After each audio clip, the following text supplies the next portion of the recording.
Senhoras e senhores, boa noite. Eu, Tainá Fernanda Pedrini, professora e coordenadora do curso de Direito, em nome do Instituto dos Magistrados do Brasil e da Uniaselv, tenho a honra de iniciar o segundo dia do ciclo de palestras. Cumprimento todas as autoridades presentes, os nossos ouvintes, nossos alunos, a comunidade, e passo à leitura do currículo abreviado dos nossos palestrantes de hoje.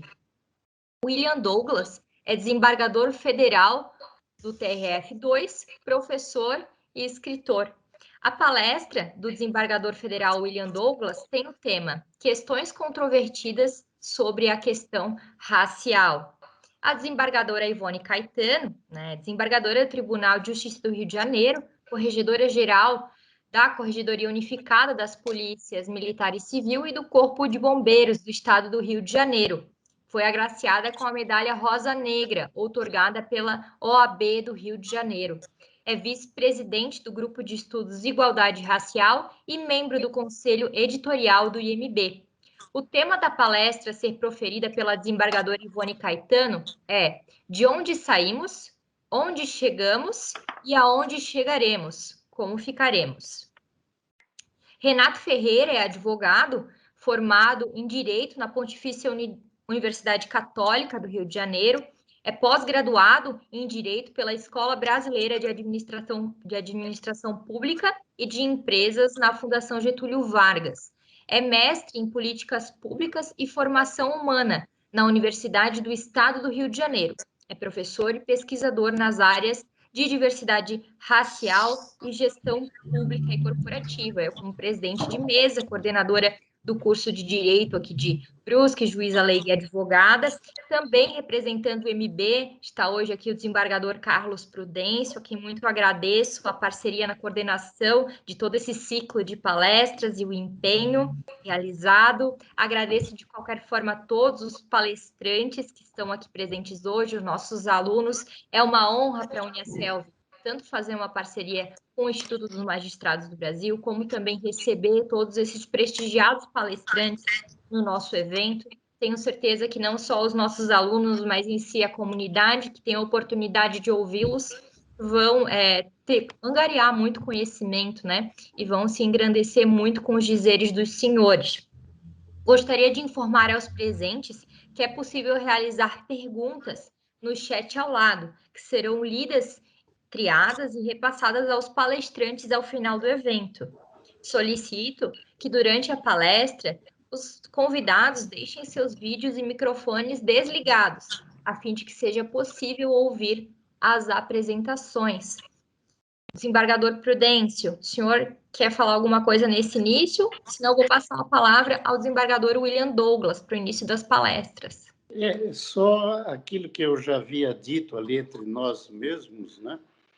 Em nome do IMB Nacional, eu estou aqui representando o desembargador Fábio Dutra, nosso presidente, eu sou presidente aqui em Santa Catarina, e para dar as boas-vindas aos nossos colegas e amigos aí do IMB, o desembargador federal William Douglas, né?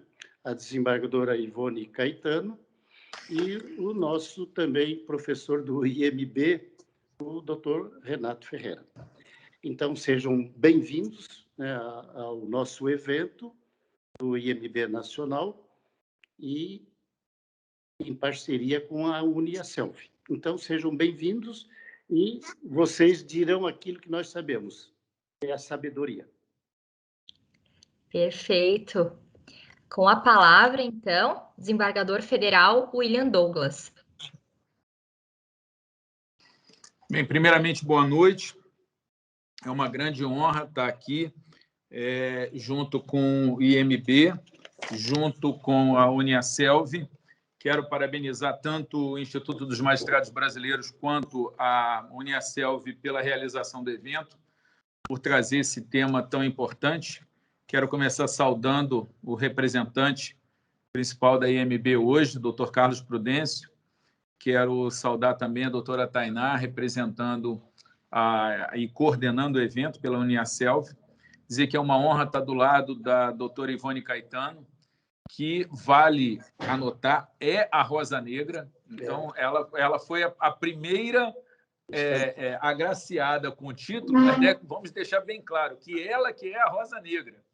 Então, se reconheceu nela esta figura representando tanto a força da rosa quanto a força da negritude, e, a partir dela, algumas pessoas passam a ser contempladas com esse prêmio Rosa Negra. Parabéns por ser a Rosa Negra, parabéns por ser a Ivone, parabéns por tudo que tem feito pelo país, pelo direito, pela igualdade, pela questão da igualdade racial.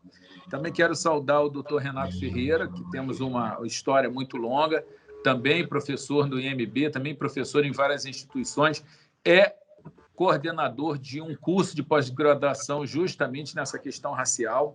Então, tem uma história, uma experiência fantástica, e para mim está sendo uma honra muito grande estar aqui, contribuir. Quero dizer que eu tenho um Instagram que é o @WilliamDouglas, né? Com W, 2 L's e M de muito, @WilliamDouglas, e eu postei lá a foto do cartaz desse evento, e todos os alunos que quiserem depois, as perguntas podem ser feitas aqui pelo chat, né? E também podem replicar as perguntas através do meu Instagram. A gente vai ter ali um canal para conversar mais um pouco. Depois eu vou sortear um livro meu nesse canal, lá no Instagram, no @WilliamDouglas. Então, estão todos convidados para fazer uma visita lá e a gente aumentar aí as possibilidades de interface nesse evento. Estou muito, muito feliz de termos esse encontro aqui, de um assunto tão importante e com uma característica que eu acho absolutamente essencial, que nós estamos tendo aqui brancos e negros na tela. Falando né? de negros. Brancos e negros, e estamos com uma representação um pouco mais parecida com a representação do país, que tem ali entre 54% a 56% de negros. Então, não estamos tão bem quanto o país, mas já estamos muito melhor do que a média. E quero dizer que, como em todos os shows de grandes estrelas da música, é sempre o primeiro a se apresentar é a banda menos importante. E essa tradição ela se repete na noite de hoje. Então, o fato de eu começar aqui, eu sou apenas o show de abertura, né? Sou aquele grupo menos importante, né? Mas que já conseguiu pelo menos fazer parte, né, da música. Então, eu sou apenas o couvert. O prato principal hoje são duas pessoas absolutamente extraordinárias, que é a nossa desembargadora, a professora Ivone Caetano, e o nosso professor e mestre Renato Ferreira. Então, eu quis trazer alguns temas, né? Eu falei de falar de temas polêmicos. Então, obviamente, tudo que eu vou falar aqui é polêmico. Tenho certeza que nem os meus colegas, meus amigos queridos, doutora Ivone e doutor Renato, vão concordar comigo em tudo que eu vou dizer. E aí a gente começa uma coisa importante nessa questão racial. Nós não somos obrigados a concordar com tudo.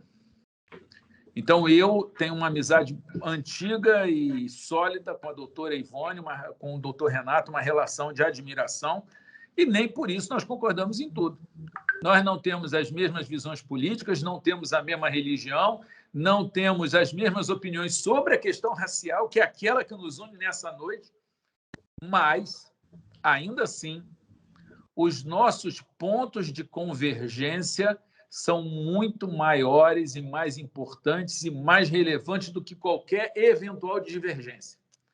E isso que é o mais importante. Qual é o amálgama da minha relação com a doutora Ivone, da minha relação com o doutor Renato, nesses vários anos, nessas décadas que estamos juntos trabalhando na questão racial? Não é o que nos distingue, mas o que nos une. E o que é isso? A vontade de acabar com o racismo. A vontade de que haja mais igualdade nesse país, a vontade de que esse país seja mais justo, a vontade de que a raça não seja um fator inibidor, um fator que seja de eliminação de ninguém do convívio, das oportunidades. Ao contrário, que nós sejamos capazes de comemorar a nossa diversidade, as nossas diferenças, e a gente ache o preto bonito, o branco bonito, as manifestações culturais do preto bonitas, as manifestações culturais do branco bonitas, porque cada uma delas tem o seu valor. E aí, eu, como professor de Direito Constitucional e como magistrado federal, atualmente em atuação no Tribunal Regional Federal da 2ª Região, eu não posso me furtar a começar com esse livro aqui, A Constituição da República Federativa do Brasil. Você pode não gostar de tudo que está escrito nesse livro, você pode não concordar com tudo que está escrito nesse livro, mas esse livro é o grande elo a reunir todo o povo brasileiro. Então, o que está aqui é o que a gente tem de mais evoluído no sentido de termos um ponto comum, um acordo mínimo. Então, quando eu como cristão que sou, quando eu me sento com alguém que é cristão e que tem a mesma linha religiosa que a minha, nós temos um ponto comum. Por exemplo, nós temos a Bíblia. Então, nós temos um ponto de partida para qualquer discussão, um ponto de partida para resolver qualquer divergência. Ainda que possamos ter alguma discussão sobre a interpretação correta da Bíblia, aquilo é um ponto comum. Só que eu não vou ter esse ponto comum, por exemplo, com um ateu, por exemplo, com alguém da Umbanda e do Candomblé, que são pessoas que, embora tenham respeito pela minha tradição religiosa e eu pela tradição religiosa deles, nós não podemos ter na Bíblia, nem no livro religioso que eventualmente um ou outro tenha, por exemplo, se for um muçulmano no Corão, não é uma ligação, é um ponto de respeito, mas não de ligação. Já a Constituição é um ponto de ligação.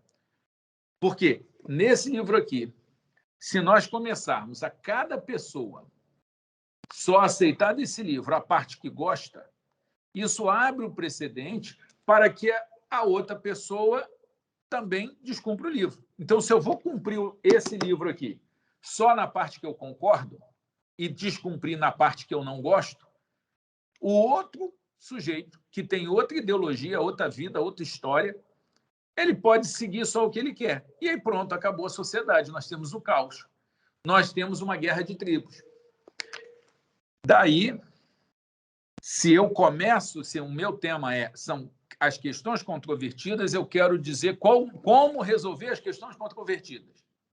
Qualquer questão controvertida em questão racial, mas também em direito tributário, também em religião, também em direito civil, o ponto de partida é esse aqui. E o que esse livro diz? Esse livro diz, de uma forma muito clara, já no seu preâmbulo, que o povo brasileiro se reuniu para instituir um Estado democrático. Então, começamos com a democracia. Para assegurar direitos sociais individuais de liberdade, segurança, bem-estar, desenvolvimento, igualdade e justiça como valores supremos.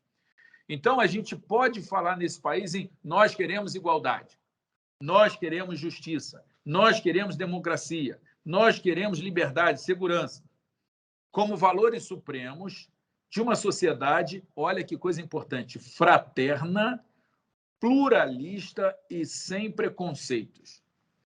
Então, a Constituição diz, nós queremos estabelecer uma sociedade fraterna. Nós temos que olhar, eu tenho que olhar para a Ivone, para a Tainá, para o Renato, para o Antônio Carlos, para cada um aqui e dizer o seguinte, nós somos irmãos. Não é irmão só igual a gente dentro do movimento negro se chama de irmão. Não é irmão só igual dentro da igreja a gente se chama de irmão.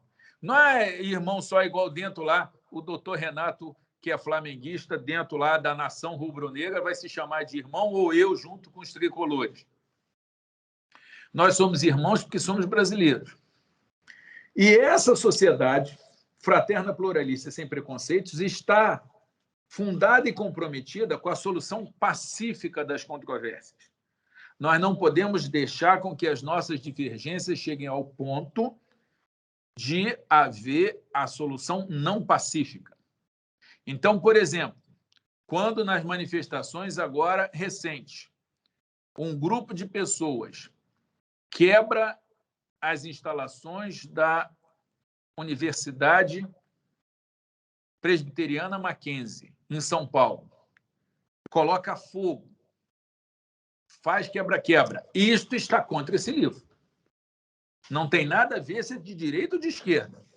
Se alguém de direita fizer isso, está errado. Se alguém de esquerda fizer isso, está errado. A Universidade Presbiteriana Mackenzie é uma instituição filantrópica que vive dando bolsa, que ajuda a educação, que ajuda as pessoas e que foi vítima de violência. E, por incrível que pareça, há pessoas dentro desse país que estão dizendo tudo bem, é contra burguês. Gente, desculpe, o livro diz que nós temos que ter solução pacífica dos problemas. O artigo 1º fala da dignidade da pessoa humana como um dos fundamentos da República. O artigo 3º fala do objetivo de uma sociedade livre, justa e solidária. No inciso 3º diz que nós temos um objetivo de erradicar a pobreza, a marginalização e as desigualdades sociais. No 3º, inciso 4º, nós temos que promover o bem de todos sem preconceitos de origem, raça, sexo, cor, idade e qualquer outra forma de discriminação. Então, eu quero começar com esse livro para dizer a coisa mais importante que precisa ser frisada. Combater a desigualdade racial não é um assunto nem de branco nem de preto. É um assunto de todos. É um assunto da Constituição. É um assunto de Estado e não de governo. Não é um assunto de direita ou de esquerda, não é um assunto ideológico. Então, qualquer pessoa que diga eu quero que acabe com o racismo, eu quero que acabe com a desigualdade, eu quero uma sociedade mais justa, esta pessoa não é necessariamente de direita nem de esquerda, nem branco nem preto. É uma pessoa que está seguindo esse livro. A gente precisa entender que esse é um assunto de todos. Se a gente conseguir entender que esse é um assunto de todos, nós temos um grande ponto de partida. Nós não podemos permitir uma captura ideológica ou partidária da questão racial. E não permitir essa captura ideológica ou partidária é absolutamente importante, porque qualquer que seja o governo, qualquer que seja o partido, nós precisamos que todos estejam envolvidos com o combate ao racismo. Porque se o combate do racismo for pauta, for bandeira apenas de um ou outro partido, isso viola a Constituição. O partido que não se preocupa com o racismo está errado diante da Constituição. Mas também temos o risco de ter no comando do país um partido que não se preocupa com isso. Isso está errado. Então, vamos lá. O combate ao racismo é uma luta de brancos e pretos antirracistas contra brancos e pretos racistas. E aí eu começo a falar de assuntos controvertidos. Eu já fiz artigo e o comentário é artigo de branco, não vou ler. Ora, me perdoe. Mas se alguém me discrimina porque eu ser branco, nós estamos diante de racismo. E aí existe toda uma doutrina, uma teoria dizendo que não existe racismo reverso, que o preto não pode ser racista contra o branco, porque entra aquela questão do oprimido com o opressor, etc. E aí eu estou já falando de um assunto polêmico que não necessariamente teria a concordância de muitos, aliás, teria a divergência de muitos. Eu entendo, na forma da lei, na forma das convenções internacionais, na forma da decisão do Supremo, no caso Elvanger, que qualquer um pode ser racista contra qualquer um. Racismo não é um crime próprio. Racismo é um crime comum. Qualquer pessoa pode ser racista. Seja branco, seja preto, seja amarelo, seja azul, seja o que for. Mas nem todo mundo concorda com isso. Então, vamos lá. Dentro do meu tema, quais são temas polêmicos? Existe racismo reverso? Muitas pessoas dirão que não, que o preto não pode ser racista contra o branco, porque a sociedade é estruturalmente racista. Eu e o Supremo comigo dizem que não é bem assim. Qualquer um pode ser racista contra outro. E essa é uma questão, porque quando você vem com essa tese, você quer liberar o racismo, a discriminação para um grupo, ainda que seja um grupo que seja pisado e explorado e maltratado há séculos. A solução não é você permitir mais racismo, mas acabar com todos os racismos. Então, esse é um tema atual, é um tema que já foi objeto de uma decisão da Justiça Federal, uma decisão errada, no meu entendimento como professor, porque o juiz disse que não tem racismo reverso. E esse é um tema que qualquer pessoa que queira ser alfabetizada nesse assunto, que é a questão racial, precisa saber o que é racismo reverso. Seria quando o preto fosse racismo contra o branco, e algumas pessoas dizem que isso não existe porque o preto não pode ser racista contra o branco. Estou aqui dizendo que eu penso de uma forma contrária, já fiz um artigo, inclusive com um professor que é negro, dizendo o seguinte, olha, não há monopólio do crime de racismo. Qualquer um pode ser racista contra qualquer um. E se nós formos buscar, nós vamos achar nas redes sociais muitos exemplos disso. É um dos temas que eu queria falar. Outro tema, também polêmico, lugar de fala. Quando a pessoa chega e fala para o William, William, eu não vou te ouvir porque você não tem lugar de fala, porque você não é negro. Para mim, isso é racismo. E, para mim, isso é um uso errado do lugar de fala. Quero recomendar o livro da Djamila Ribeiro, uma grande intelectual, uma pessoa que merece, precisa ser lida, precisa ser conhecida, e que tem um livro justamente sobre o lugar de fala. E lugar de fala é o seguinte, não, você é homem, você não pode falar sobre questões da mulher porque você não tem lugar de fala. Você é rico, você não pode falar de questões de pobre porque você não tem lugar de fala. Gente, se a gente for levar essa história de lugar de fala desse jeito, daqui a pouco ninguém mais pode conversar. O fato de eu ser homem não significa que os assuntos da mulher não me interessem, ao contrário. Até porque se existe machismo, esse machismo em boa parte, ou sua maioria, é praticado por homens, os homens precisam falar sobre machismo. Os homens precisam conversar sobre esse assunto. Então, é errado você usar o lugar de fala como forma de você excluir pessoas do debate. Outro tema polêmico, então. Eu falei da questão do racismo reverso. Para mim, também não existe racismo reverso, porque reverso é adjetivo indevido. Racismo é racismo praticado por quem for. Lugar de fala. Lugar de fala, e a Djamila já diz isso, o fato de você ser mulher não significa que você seja a pessoa que entenda mais do assunto de mulher. Você pode ser uma ignorante em relação a esse assunto. O fato da pessoa ser negra significa que ela entende mais dos assuntos de negritude? Não. Pode ser que exista um japonês, um amarelo, que tenha estudado o tema e entenda muito mais do assunto do que um negro. Não vai entender de sentir o que o negro sente quando é discriminado, mas vai entender mais do assunto. Então, quando a gente fala em lugar de fala deve servir, é importante para trazer as pessoas para o debate, para a gente ouvir a experiência da pessoa, mas nunca para impedir que alguém fale. Impedir alguém de falar porque não é homem, ou porque não é mulher, ou porque não é gay, ou porque não é isso ou aquilo, é uma fala excludente e discriminatória. Tem um assunto que é polêmico, mas jamais deveria ser polêmico, que é se há ou não há racismo no Brasil. Por incrível que pareça, há pessoas que dizem que não há racismo no Brasil. Isto não é um tema polêmico. Porque qualquer pessoa de bom senso que analise o cenário, que leia os jornais, que leia as ocorrências, vai ter que reconhecer que há racismo no Brasil. E se houver qualquer dúvida, eu vou espancar essa dúvida nesse momento.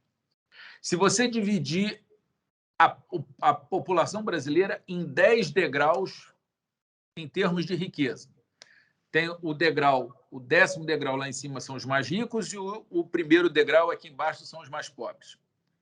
Aqui embaixo, 75% dos mais pobres são negros. Lá em cima, 20% dos mais ricos são negros.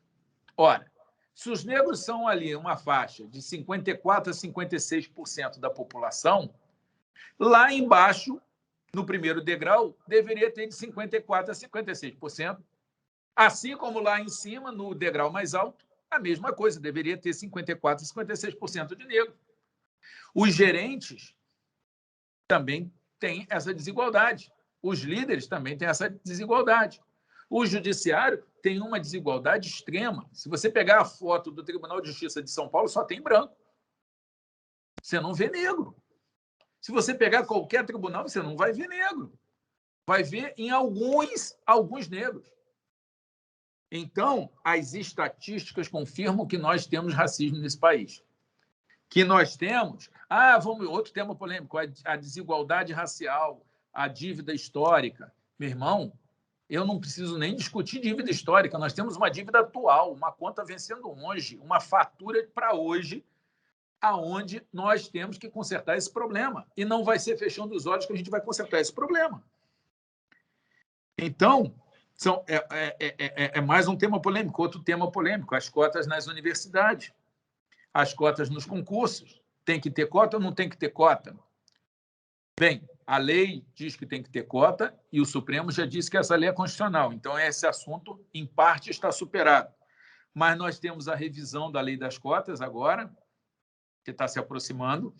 Nós temos a discussão se as cotas vão ser sociais ou raciais. Nós temos a questão que já foi dito que a cota ia acabar com a qualidade nas universidades e não acabou. A nota dos cotistas é maior ou igual, porque quando você dá oportunidade para o cotista, ele se agarra a essa oportunidade. Mas nós temos alguns problemas sérios. Nós temos um problema grave de suicídio de cotista, porque ele tem a oportunidade de estudar, mas não tem apoio, não tem bolsa, não tem acompanhamento. Então, nós temos esse problema sério. Nós temos o problema da fraude, de muitas pessoas brancas, louros de olhos azuis, concorrendo nas cotas e tendo uma omissão das instituições em coibir a fraude às cotas. Nós temos todos esses problemas. Nós precisamos conseguir resolver o problema do financiamento, porque se você coloca o curso que o sujeito faz só de manhã ou de noite, o negro pobre consegue fazer. Mas quando você está diante de um curso de medicina ou de um curso de engenharia, se não houver um apoio financeiro, ele não vai conseguir fazer. Então, não adianta você pegar a cota e botar o sujeito dentro da universidade e não dar condição para o sujeito. E aí, seja ele pobre branco ou pobre negro, nós precisamos enfrentar isso. Agora, com todos os defeitos, com todos os problemas, com todas as discussões, o único lugar neste país onde os negros estão com um percentual próximo da população brasileira em algo positivo é justamente na universidade. Hoje, no Brasil, nas universidades, nós temos mais ou menos 50% de negros. E por que isso? Então, se você vai no presídio, é 75% de negro. Se você vai nos mais ricos, é menos de 20% dos negros. Se você entra nos lugares mais ricos desse país, menos de 20% de negro. Se você vai no colégio que a minha filha estuda, parece uma... Eu acho que nem na escola na Noruega ou na Dinamarca tem tão pouco negro quanto aqui na escola em Niterói, onde estudam meus filhos. Isso é visível. Então, nós precisamos ter coragem de enfrentar isso. Se a gente só disser assim, não, vamos dar igualdade para todo mundo. Se a gente vai dar igualdade para todo mundo, nós vamos perpetuar essa situação de desigualdade estatística que a gente tem. Agora, você que é contra a cota, apesar de tudo, a cota fez com que nas universidades a gente tenha 50% de negro. Não temos isso ainda nos cursos nobres, mas já melhorou. Estamos no caminho certo. Temos vitórias para falar. Quer colocar aí? O último tema polêmico que eu vou colocar é a questão da apropriação cultural. A questão da trança e a questão do turbante. Outro tema polêmico. Então, vocês vão me perdoar. É óbvio que, quando eu escolho o tema questões polêmicas, eu vou arrumar confusão com todo mundo. E o fato de eu ser, por exemplo, eu sou um branco no movimento negro há mais de 20 anos. Muitas pessoas acham que eu sou de esquerda porque estou no movimento negro. Não é o caso. Respeito meus amigos de esquerda, mas não sou de esquerda. Eu estou no movimento negro por razões bíblicas, por ser cristão, e como cristão eu tenho o dever de ajudar quem está sofrendo injustiça. Então, como eu identifico injustiça na questão racial, eu, como cristão, participo disso. Então, é um efeito secular de uma crença religiosa. Essa questão da apropriação cultural, então, eu vivo tendo discussões dos dois lados. Eu sei que eu desagrado muito dentro do movimento negro e desagrado muito fora do movimento negro, justamente por causa das minhas posições. Muitas das posições que eu coloquei aqui são posições contrárias à boa parte, ou às vezes a maioria, das pessoas do movimento negro.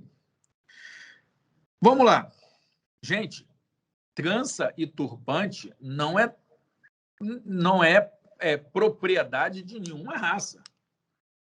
Os vikings usavam tranças, os árabes usam turbante.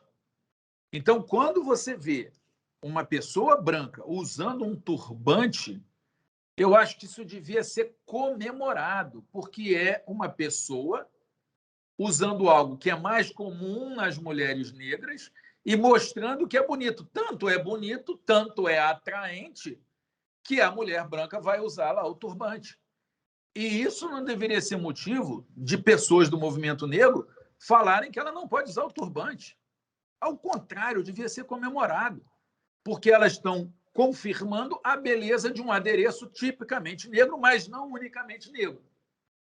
Então, eu não quero viver numa sociedade onde, não, você não pode usar turbante porque você não é negro. Porque se eu tenho essa cultura, então o que é então que o negro não pode usar porque é de branco?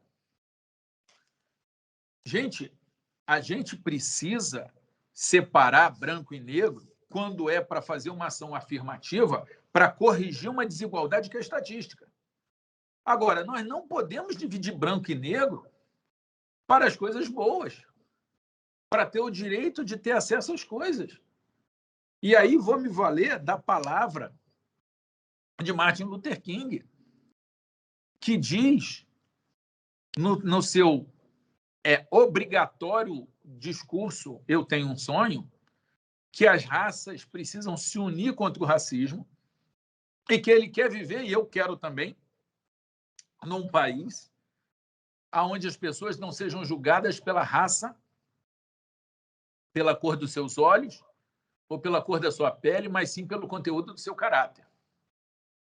Então, eu aceito e quero e acho necessário você distinguir a cor para ação afirmativa, para compensar desigualdades que existem hoje na sociedade, fruto de toda uma história, mas eu não posso fazer isso para excluir ninguém, nem para proibir A ou B de fazer isso ou aquilo. Quero recomendar, terminei de ler essa semana o livro Escravidão, do Laurentino Gomes, são 3 volumes, acabei de ler o volume 1, extraordinário, já comprei o volume 2, e todo mundo que está participando dessa conversa, o tema racismo é um tema urgente, necessário, atual, objeto de prova, objeto de discussões, objeto da política, então todo mundo tem que se alfabetizar nesse tema, e um bom começo é ler o livro, a trilogia do Laurentino Gomes, para saber um pouco mais da história da escravidão. E quero agradecer mais uma vez, quero dizer que tudo que eu trouxe aqui está sujeito a conversa, a debate, tanto no meu Instagram, @WilliamDouglas, quanto aqui, que não necessariamente nós vamos concordar em tudo, mas nós temos que concordar em combater o racismo. Quero dizer que estou ansioso para ouvir a minha amiga, professora, doutora e desembargadora Ivone Caetano, meu amigo, professor querido, Renato Ferreira, e concluo com as palavras de Martin Luther King, um pastor batista preto dos Estados Unidos, que foi preso pela sua luta contra o racismo, que foi escorraçado, que foi mordido por cachorro, que foi algemado, cuja fiança era paga por um pastor batista branco, louro de olho azul, Billy Graham, que pagava as fianças dele, e disse, Martin Luther King, a escuridão não pode expulsar a escuridão, só a luz pode expulsar a escuridão. Da mesma forma, disse Martin Luther King, o ódio não pode expulsar o ódio, só o amor pode expulsar o ódio. Então, a minha palavra é que nós todos, antirracistas, temos que nos unir para, com amor, com medidas inteligentes e eficazes, expulsarmos tanto a discriminação, quanto o racismo, quanto o ódio. E eu continuo acreditando que a união de todos, que o espírito de fraternidade que é preconizado pela Constituição e que a nossa disposição de fazer valer mais o que nos une do que o que nos separa, vai mudar esse país. Já estamos mudando, já temos muitas vitórias e vamos ter outras. E eu gostaria que cada um que está me ouvindo, cada um que ainda não se engajou nessa luta, que se engaje, mas que se engaje do jeito certo, com amor, com legalidade, com solução pacífica dos conflitos, e vamos mudar esse país. Tá ok? Muito obrigado, que Deus abençoe a todos. Muito obrigada pela brilhante exposição, desembargador William Douglas. Nesse momento, passo a palavra à desembargadora Ivone Ferreira Caetano. Boa noite a todos, a todas. Boa noite, grande amigo William Douglas. Boa noite, Dr. Carlos Prudente. Eu realmente, hoje não é o meu dia. Eu estou aqui oprimida por problemas terríveis de família, de saúde, que ocorreram ontem. Hoje eu estou meio... Até botei coisas escritas para eu poder falar. E cabe a mim falar depois do desembargador William Douglas. Gente, o que é isso? Como que uma pessoa pode falar depois dele? Não satisfeito, todas as vezes que eu faço palestra, principalmente se o problema for sobre racismo, eu parafraseio o Martin Luther King. O que foi que o desembargador fez? Desembargador, o senhor já tomou toda a minha palavra, eu não tenho mais o que falar. Isso foi terrível. Bem, vamos em frente. A gente tem que enfrentar as barreiras, né? Vamos lá. Quero dizer que o senhor fez uma excelente palestra. É lógico que tem algumas coisas que eu discordo do senhor, mas eu concordo quase que num todo quando eu digo para o senhor que quando eu fui para a diretoria de igualdade da OAB, eu criei um slogan e um grupo. Negros e negras, brancas e aliadas. Porque quando o senhor falou sobre o lugar de fala, é porque grande parte das pessoas não entendem que mesmo que o senhor não sinta a dor, o senhor pode perceber e reconhecer a dor que o seu ser humano do lado negro sente. Eu já descobri isso em muitas pessoas. Ele não pode sentir a minha dor, não pode. Mas ele pode perceber que eu senti a dor e ele pode reconhecer, até me ajudar a me desfazer daquela dor. É isso que está faltando que seja reconhecido. Mas nós ainda temos muitas coisas para avançar, né?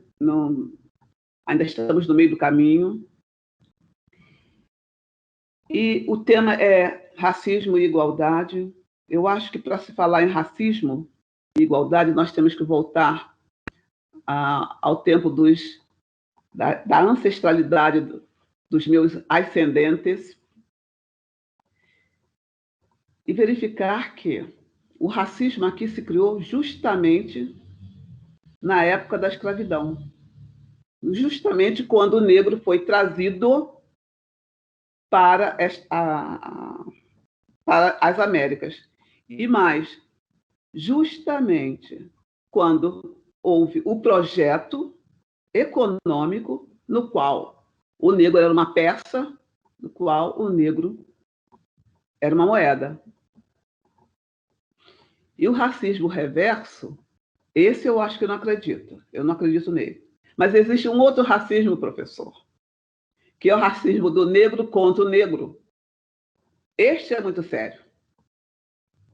Este enfraquece tudo. Tudo que nós já podíamos ter avançado, nós não conseguimos exatamente pelo racismo e a desunião que existe na maior parte dos negros. E o William Lynch deve saber muito bem explicar de que forma que ele introjetou neste país esse sistema, né? Então, eu, pelo menos, sei muito bem, porque eu estudo muito sobre a história da África, coisa que não se podia estudar, não havia não havia nada sobre a leitura, não se falava nada. A história do negro foi extremamente invisibilizada nesse país. Quando não invisibilizada, distorcida. O senhor falou nos valores, não foi valores que o senhor falou, na cultura. Veja bem, a nossa cultura foi toda roubada. A cultura do negro foi toda roubada e invisibilizada. Agora, o senhor sabe que houve algumas personagens que realmente fizeram coisas maravilhosas, mas nunca foi dito nesse país. Nesse país não se estudou nunca a história da África, nunca. E quando falava alguma coisa, pelo menos no ginásio, falava, a criança ficava extremamente acuada. Porque no meu tesouro eu ouvi certa feita. Nariz aquilino, cabelos lisos, inteligência superior. Quem seria? O amarelo. Inteligência mediana, cabelo super liso, cor amarela. Aí vinha um. Pele negra, nariz chato, cabelo crespo, inteligência o quê? Até o cabelo estava ótimo, mas quando chegava na inteligência, atrofiada. Isto em livro didático. Na escola pública. Como é que se pode pensar que um povo, um segmento enorme, não sei quantos milhões de africanos, só aqui ficaram 4 milhões, que uma criança que é tratada o tempo todo como se fosse uma peça, uma moeda, que uma criança que tem que se reconhecer como uma inteligência atrofiada, que teve ascendentes que sequer puderam aprender a ler, era proibido, e que também não podia falar a sua língua. Então, até hoje, muitos ainda falam errado. O que é que se pode esperar? Um povo que veio da sua terra e chegando aqui foi destituído de família, de religião e de sua cultura. Quando isto ocorre, o ser humano perde a autoestima, perde a segurança, ele realmente é levado ao nada. E isto aqui eu não vou me alongar, mas isso aqui foi terrível. Isto gerou, sabe o quê? Que fosse sedimentado, muita gente não gosta que se fale isso, o maior holocausto que houve no mundo. Foi o que foi aqui, ó. 3 séculos de escravidão. pura e um pós-escravidão horroroso. Um pós-escravidão que não lhe deu nada. Tiveram que subir para as favelas, irem para as periferias, com todo aquele saber que lhe foi retraído. Atualmente, tem vários países que têm peças maravilhosas feitas pelos negros e não querem devolver. A agricultura, o saber era do negro. Os metais eram do negro. Ficou aonde? No pós-escravidão, se criminaliza o negro porque jogava capoeira. Pois, engraçado, quando a capoeira saiu da mão do negro e foi para internacionalmente ser reconhecida, os benefícios foram para o branco, saiu da mão do negro. Aí, branco nenhum vai para a cadeia. E até hoje nós vemos o grande racismo que existe aqui, e ainda aqui não tem racismo. Gente, pelo amor de Deus, essa democracia racial aqui é puro mito.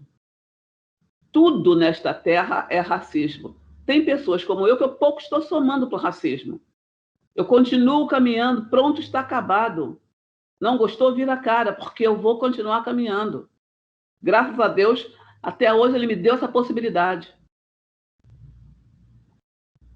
Mas quantos têm a mesma possibilidade? Quantos? É um número ínfimo. Para que eu tivesse essa possibilidade, que não havia, professor, não havia ainda a lei de cotas, foi preciso que eu comesse livro. E foi preciso também que o marido, quando eu casei, para de trabalhar e vá estudar, porque aonde eu alcancei era ser funcionário do IBGE, ser funcionário da Secretaria de Finanças, e para mim já era o máximo. Porque a realidade era muito dura nessa época.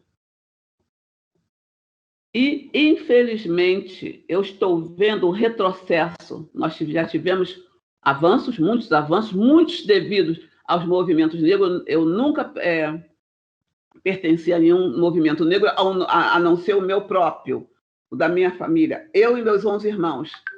Eu, minha mãe e meus 11 irmãos. Era o meu movimento, foi o meu movimento. E aprendi muito. Não fui para o movimento negro porque não tinha tempo. Ou eu estudava ou eu não teria saído do lugar. E mais um problema que eu tive excelente. Eu estudava e eu gostava de estudar. E tem pessoas que não gostam. Eu gostava porque era a forma que eu tinha de me exibir para os professores, para isso e para aquilo, e ser aceita no lugar. Era o estudo que me levava. Então, eu gostei e gostava muito. Mas que existe racismo aqui, existe. Tanto do branco quanto do negro, quanto do negro quanto o negro. Agora, como o senhor disse, né? A única vez que eu vou discordar do senhor, racismo reverso, esse eu não aguento, não. Por que não aguento? Porque foram 3 séculos ou mais de sofrimento. O negro só tinha chibata e algemas. E o que é mais triste nisso tudo, é que o grande cúmplice da escravidão e das barbáries que aqui acontecia foi a Igreja Católica. Isto é doloroso. Foi justamente a Igreja Católica que mais apoiou. Não se via uma igreja que o pelourinho não estivesse lá na frente da Igreja Católica.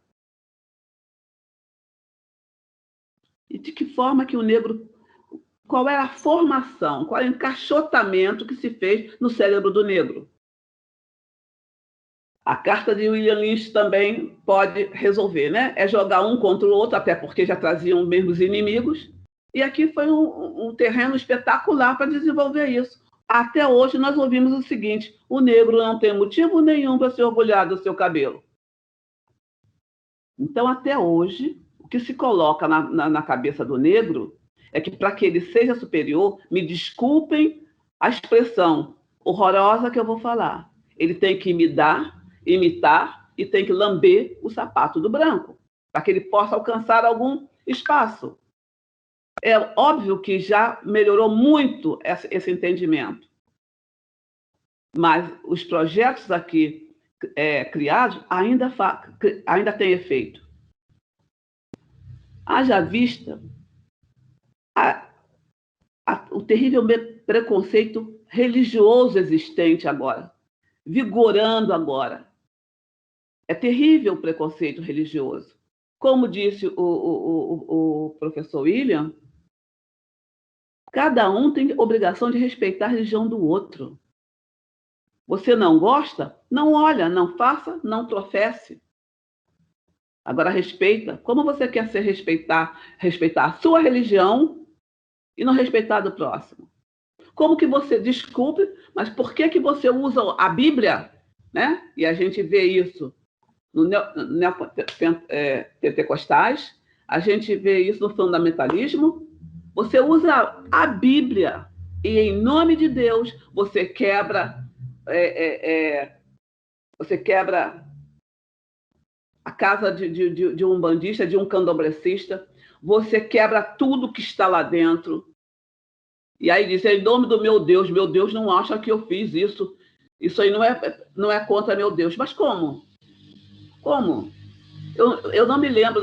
E olha que eu não sou cristã e já li a Bíblia de cabo a rabo. Não me lembro de nenhuma passagem que Cristo tenha apoiado qualquer tipo de discriminação, qualquer tipo de preconceito. E olha que eu já li bastante vezes. Então, é algo muito... ainda está faltando muito. O racismo religioso, a intolerância religiosa está trazendo vítimas, principalmente nas crianças, em escolas, porque o racismo adoece, traz doenças psicológicas, e as pessoas não percebem isso. E, aliás, se perceberem, poucos estão somando. O racismo aqui no Brasil, ele inclusive afeta o sistema de justiça. Muito sério. O racismo no Brasil, ele faz com que os policiais entendam que existe sempre um suspeito padrão. Jamais ele tem a cor diferente do negro. É sempre o negro. E cometem as maiores atrocidades, e eles podem cometer, porque nada acontece com eles, ou quase nada acontece com eles. Nem eles, nem os seguranças. Imagina só o que aconteceu lá no Paraná, naquele meu nome, um mercado aí, não me lembro. Carrefour. Exatamente. Gente, eu passei mal quando vi aquelas... Eu tenho um filho negro. Então, como é que ele não pode entrar dentro de um raio de um mercado? Como que isso pode acontecer? E aqui tem disso. No Rio de Janeiro tem disso. Você entra numa farmácia, você entra numa loja de elite, as pessoas ficam atrás de você. Aonde você for, a pessoa vai atrás. E aí não interessa se você está mal vestido, bem vestido. Só vai interessar na hora que você abrir a boca e falar muito bem o português com o fulanoso. E isto eu falo por experiência própria. Eu observo. Pode não estar acontecendo comigo, mas se está acontecendo com o próximo, eu estou observando o que está acontecendo. Ainda precisa muita coisa. Precisa pessoas brancas que pensem como o senhor. Porque, na verdade, o racismo, para ser combatido, é preciso que tenham posturas e ações antirracistas. Não basta dizer, não, eu não sou racista, não, mas faz uma piada racista. O racismo está introjetado. O racismo estrutural, ele se dissimou em variantes incontáveis. Desde do racismo ambiental, o racismo social. É uma coisa assim terrível. Não se respeita a criança, não se respeita idoso. Tudo isto é atingido pelo racismo. Agora, o que mais me preocupa é o racismo que atinge as crianças. Por outro lado, o extermínio que nós vemos diária e diuturnamente em relação aos jovens negros é muito sério. É simplesmente um prosseguimento do sistema também aqui gerado, que era o projeto de embranquecimento do país. Quando não se mata de uma forma, quando não se extermina de uma forma, se extermina de outra.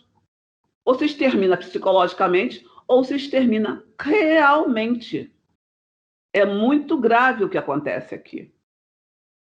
E veja bem, onde uma população é 58%, e só é 58% porque o IBGE sabidamente implantou o critério de autodeclaração. Qual é a pessoa que não tem os fenótipos do negro? Se tem um avô negro ou se tem uma avó negra, vai querer se identificar como negro numa terra igual a esta, num país igual a este. Obrigada por me entender. Qual é? Pelo contrário, durante muito tempo, os avós não podiam nem chegar, ou as avós, ou as mães, numa fotografia. Tinha que ficar escondido. Isso ninguém fala. Tinha que ficar atrás da porta. Isso, veja bem, nós somos 58%. Se nós fôssemos unidos, se nós negros fôssemos unidos, já tinha terminado. Agora, nos Estados Unidos, onde lá sim é a gota do sangue, o que acontece? Eles discriminam? Discriminam. Eles se afastam? Se afastam. Mas os negros têm todos os direitos civis. Nós temos o quê? Temos nada. Agora, aos poucos, nós estamos recebendo algumas coisas. Mas outra coisa que eu acho estranhíssimo. Enquanto a lei de cotas não demonstrou que o cotista consegue ter maior produtividade do que os que não são, agora os brancos querem lei de cotas. Acontece que a nossa cota, a cota que foi dada ao negro, e que eu nunca usei e não gostava dela, ela foi para reparar parte de uma pequena reparação de tudo aquilo que o negro aqui passou. Acho que ainda falta muita coisa. Agora, tem a resolução do CNJ, no sentido de serem criadas condutas antirracistas dentro dos tribunais. Acho ótimo. Até que, enfim, que alguma coisa chegou assim. Mas será que vai ser implementada? Será que será bem implementada ou vai ser igual às demais leis que, por exemplo, como citou o professor e desembargador, é um livro que, se todo mundo seguisse, nós estaríamos muito bem. Mas, muitas vezes, nem implementados são determinados artigos.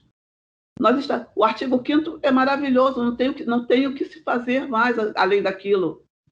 Mas, de que forma nós estamos? Não há igualdade aqui em lugar nenhum. Basta ver as instituições, o racismo, o preconceito institucional. Existe uma barreira impressionante para que o negro possa ocupar um espaço de poder. E quando ele ocupa, ele sofre o pão que o diabo amassou com o rabo. Não tenho dúvidas disso. Eu passei muito tempo sofrendo muita coisa, mas também tem uma coisa, eu sempre soube responder ou me comportar. Não tenha dúvida. Nunca aceitei nada disso. Agora, haja costas para levar a chicotada. É sério. Você se torna uma pessoa antipática, você se torna uma pessoa não palatável, porque você tem sempre que estar na defesa e observando o que está acontecendo na sua frente, no seu lado e nas suas costas. Eu, como não sou o professor, quando falou sobre o Martin Luther King, eu digo uma coisa, eu também tenho um sonho. I have a dream. Eu sonho um dia em que todos, sem exceção, sejam iguais, tratamentos iguais e se respeitem igualmente. Eu sonho um dia que as crianças possam correr na rua com liberdade, portar seus cabelos afros com liberdade, com dignidade. E não como você não pode ficar na frente da carteira que está me incomodando o seu cabelo. E as mulheres brancas que entram nos elevadores e começam a sacudir o cabelo para tudo quanto é lado, jogando poeira no rosto da gente. Ninguém fala nada. Ninguém fala nada. Ela ri. Tainá, você não ria de mim, eu estou te vendo. Olha só. Ninguém fala nada, ó, top. E você está atrás. Agora, a criança, do cabelo crespo, não pode. Um cantor, um musicista não pôde se apresentar numa igreja porque o cabelo não era condizente com a apresentação. Gente, o racismo aqui ainda falta muito. E eu me apoio muito nas minhas aliadas, porque dentro da minha diretoria são as que mais trazem assuntos, tudo que elas podem coletar, todas as formas que elas podem, são as aliadas. E, aliás, criei esse grupo no dia que eu recebi a minha medalha, no dia que eu me recebi a Rosa Negra. Eu estou implicando com o professor, vocês notaram que eu impliquei com ele o tempo todo.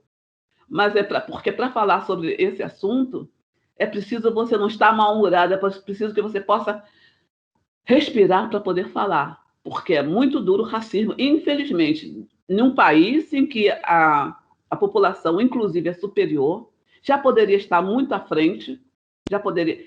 E essa negatividade, essa forma de ação que a elite ainda tem, não quer perder seus privilégios, se sentem os maiorais, basta ver nas instituições. Tem algumas instituições no Brasil que é uma verdadeira vergonha de tamanho racismo. Eles olham para o negro como se o negro não existisse. Eles estão nos seus espaços de poder, o negro está lavando o sanitário que eles usam, a xícara que eles usaram o café, trazendo aguinha para eles, e eles passam, sequer olham, não tem um bom dia, um boa tarde, um nada. Você não existe. Eu queria ver se não existisse. De que forma que esse país teria crescido? Então, esta é a minha opinião sobre racismo e desigualdade aqui no país. As questões mais teóricas, eu até juntei aqui vários censos, vários estudos, mas eu preferi não falar, porque senão eu teria que ler e eu não suporto ler, falando e ler, mas eu não... Entendeu? Isso que eu gostaria de dizer. Acho que já falei o meu tempo, se não estiver enganada, e eu agradeço a oportunidade e a forma pela qual me ouviram. Muito obrigada. Muitíssimo obrigada, desembargadora Ivone. Jamais teria qualquer possibilidade de eu rir da senhora, antes eu teria que... Eu vi você rindo de mim. Dos cabelos. Dos cabelos. Mas não é verdade? Eu estou mentindo? Não, ninguém vê. É incrível que nós, os alunos, a comunidade, possa ter essa gigante oportunidade de ouvir uma mulher negra, que hoje é desembargadora, representar todas as outras mulheres negras e toda a dificuldade que toda mulher negra passa. Eu sinto o meu coração explodindo, ouvindo a senhora falar, não sabia quais eram todas as minhas reações, porque eu tinha tantas, e os meus alunos aqui no chat vibrando com as coisas que a senhora estava falando para eles. Eu fiz vários debates em sala de aula, inclusive sobre cotas, eu fiquei tão feliz com a fala da senhora. Eu espero que esse sentimento que a senhora pôde passar por nós e também essa dor que a senhora carrega e faz parte, conseguiu mudar um pouco o pensamento dos alunos e conseguiu sensibilizar as pessoas. Eu espero que sensibilize cada vez mais. Então, essa é uma luta também minha, apesar de não sentir na pele tudo que a senhora... Mas compreende, né? E vê e compreende. Com certeza, é uma luta também minha. tá? Tenho certeza que, como é do desembargador William Douglas, do desembargador Carlos Prudêncio, do doutor Renato Ferreira, também é uma luta minha em sala de aula constante, para que os meus amigos tenham, para que os meus alunos tenham empatia. Então, eu vou te agradecer muitíssimo de coração. Eu que agradeço a oportunidade. Eu é que agradeço. É uma honra para nós recebê-las e espero que possamos receber tantas outras vezes para que os alunos consigam ouvi-la. Muito obrigada. Obrigada. Passo a palavra ao Dr. Renato Ferreira dos Santos. Olá, muito boa noite. Primeiro, eu queria saber se vocês me ouvem bem. Eu estou com um fone. Perfeitamente. Eu gostaria muito de agradecer o convite, doutora Tainá, sua universidade. Gostaria de manifestar também aqui essa noite a minha satisfação de estar com pessoas tão especiais para o nosso público jurídico. Me refiro especificamente ao desembargador Carlos Prudêncio, que está aqui atento, acompanhando desde o início esse debate. Muito importante a postura que ele está tendo aqui hoje para conosco, acolhida, um homem que vem da judicatura, uma área tão dura, uma área tão espinhosa, tão trabalhosa, ter essa disponibilidade de vir aqui nos ouvir e acompanhar atentamente. Ele está desde o início do debate acompanhando atentamente ali, e isso está me causando muita alegria. Muito obrigado, desembargador, pela sua atenção. Queria cumprimentar também que estava aí conosco o desembargador Esteves Torres, um grande jurista, fundamental nesse processo de luta pela cidadania, uma pessoa fundamental. Cumprimentar também o meu querido amigo, professor William Douglas, não é? Esse ímpar jurista, palestrante, multifacetado, porque tem muitos talentos, e sempre coloca a gente nessas situações delicadas, né? A desembargadora Ivone, que é para nós no Rio de Janeiro uma referência, né? Na luta pela afrocidadanização, começou a fala dizendo que ela ia tentar falar depois do Dr. William, que o Dr. William já tinha falado muita coisa. Você imagina a minha dificuldade ter que falar depois do Dr. William e depois da desembargadora Ivone. Quer dizer, o que sobrou para mim, na verdade? Eu acho que eu vou boa noite, muito obrigado. Mas eu vou tentar aqui, fazendo menção também a um grande querido amigo nosso, que é o Frei Davi, muito amigo querido da desembargadora Ivone, também do William Douglas. Ele disse que a gente sempre precisa olhar as coisas com atenção e estratégia nessas questões. Nós estamos numa universidade e eu vou tentar, de algum modo, fazer uma fala para chamar a atenção da universidade para esse tema. Eu venho me dedicando há muitos anos, fazendo uma digressão para a academia, porque percebi, recebendo orientação de pessoas como o professor Jacques Dadeschi, professor Marcelo Paixão, a necessidade de trazer esse debate para a academia. Ao chegar na academia, a surpresa que nós, sobretudo nós do direito, temos, é aquilo que a desembargadora Ivone estava falando ainda há pouco, é um certo vazio dessa questão, dessa temática, da temática racial. E esse vazio, essa não discussão, faz com que a questão racial, sobretudo nas faculdades de Direito, seja um não tema, um não debate. E aí vem a primeira contradição, né? Por que que a questão racial não é um tema a ser tratado criticamente nas academias, na universidade, nas faculdades de Direito? Isso pode ser um sintoma, né? Essa ausência, porque quando a gente chega na biblioteca, sobretudo nos períodos, e eu vou me reportar aqui, viu, colegas, especificamente vou tentar falar para os alunos, já que eu sei que tem muito aluno aqui, vou tentar dialogar mais, fazer uma fala para os alunos. A gente tem livros de direito constitucional, de direito civil, de direito penal, e todos eles, né, com toda a sua saga, com vários volumes, mas de relações raciais nós não temos. Percebe que a Constituição de 88, que o Dr. William Douglas tão bem apresentou no início, ela fala em negro, ela fala em afro-brasileiro, ela fala em quilombola. Mas os juristas não falam nos seus livros. Mesmo os constitucionalistas pós-88, se você for analisar todos os grandes constitucionalistas, e são grandes constitucionalistas que surgiram depois de 1988, tentando interpretar aquela nova Constituição Cidadã. Quando você ia na Constituição, você não tinha textos voltados para a questão das pessoas negras, por exemplo. os constitucionalistas não tratavam desses assuntos. Tardiamente que esses assuntos começaram a aparecer, sobretudo quando se falava de questão de igualdade. Esse debate ele veio à tona de maneira mais forte por causa das cotas raciais implementadas a partir dos anos 2000, que aí fez com que toda a comunidade jurídica tivesse que se debruçar sobre a seguinte questão: do ponto de vista crítico jurídico, é razoável que se adote uma política de cota racial na universidade para que mais estudantes negros possam ter acesso?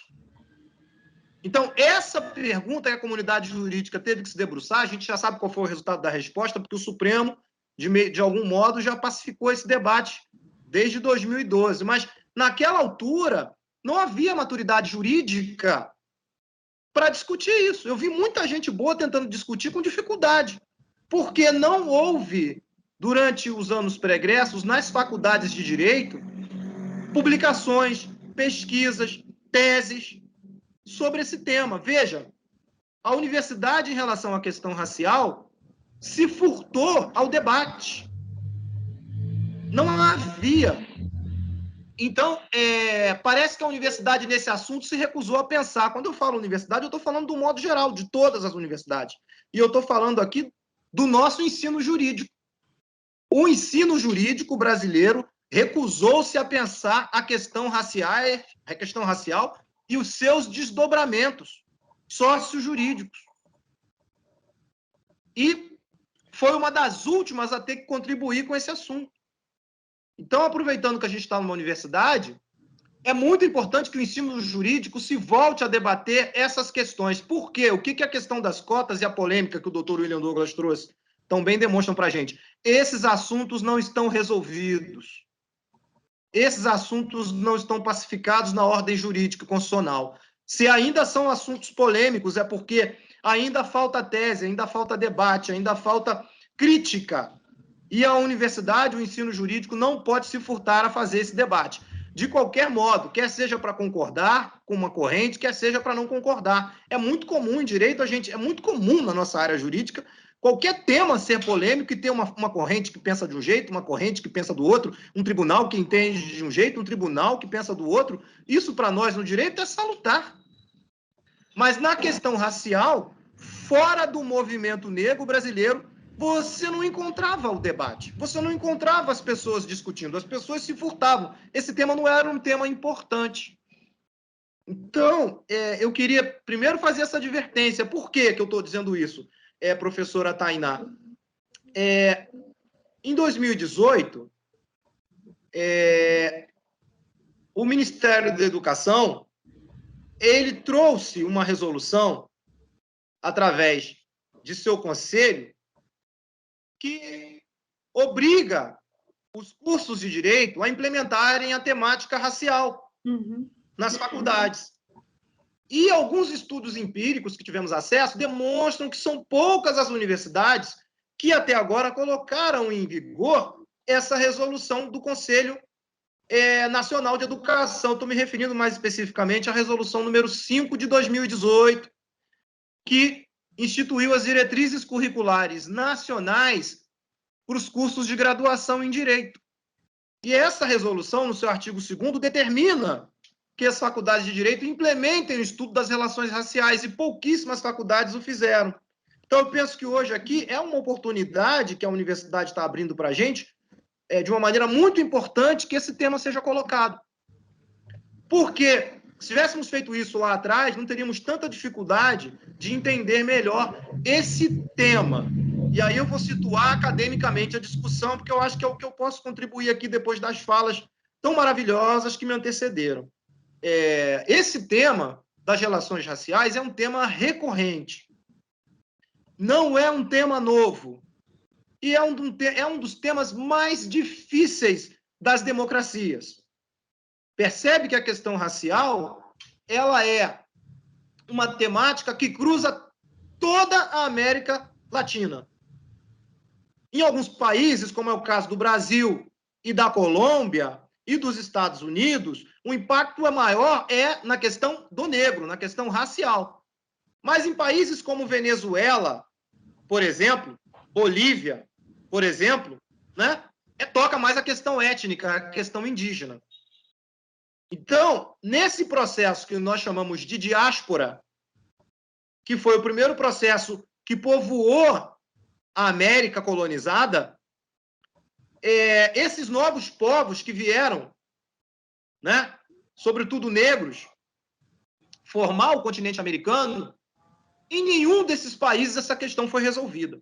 Em nenhum desses países a questão foi resolvida. Tem muito problema na questão com os povos originários, na América Latina inteira, e tem muito problema em relação à questão racial. Se você pegar Estados Unidos, Brasil, Colômbia, tem muito problema. O que a moderna discussão crítica sobre esse assunto vai situar? Vai situar esse debate hoje nos estudos decoloniais, ou estudos pós-coloniais, que são estudos que tentam um pouco se afastar do paradigma eurocêntrico, do modo crítico de pensar, e procura trazer a discussão para um debate mais latino-americano, né, na linha de pensadores e de pensadoras que tentam pensar os fatos sociais vivenciados por nós no continente latino-americano. Então, muitas vezes, o paradigma europeu, que parte muito de uma ideia moderna de direito universal, e esse é o primado da modernidade jurídica, que é o direito universal, né, que vem de um lado da Revolução Francesa, né, e de outro lado das revoluções liberais, criando um ente, sujeito de direito, que não deveria ter raça, não deveria ter gênero, não deveria ter identidade, não é? E nós, modernamente, até para poder confrontar o antigo regime, que era um regime de castas, o sujeito nascia filho de um senhor feudal, estava com a vida resolvida, não é? A depender da casta que nascia. Mas a modernidade veio acabar com isso. E criou-se essa ideia de que os sujeitos de direito precisavam ser universais. Bom, a professora Gisele Citadino, decana do Departamento de Direito da PUC, ela fala no seu livro, com muita propriedade, que essa ideia, esse esforço da humanidade moderna para acabar com as desigualdades estamentais do antigo regime, criou um sujeito, em tese, universal, né? Mas que, a rigor, na prática, por trás desse sujeito universal, dotado de direitos, o que, na verdade, se viu foi o primado do homem branco.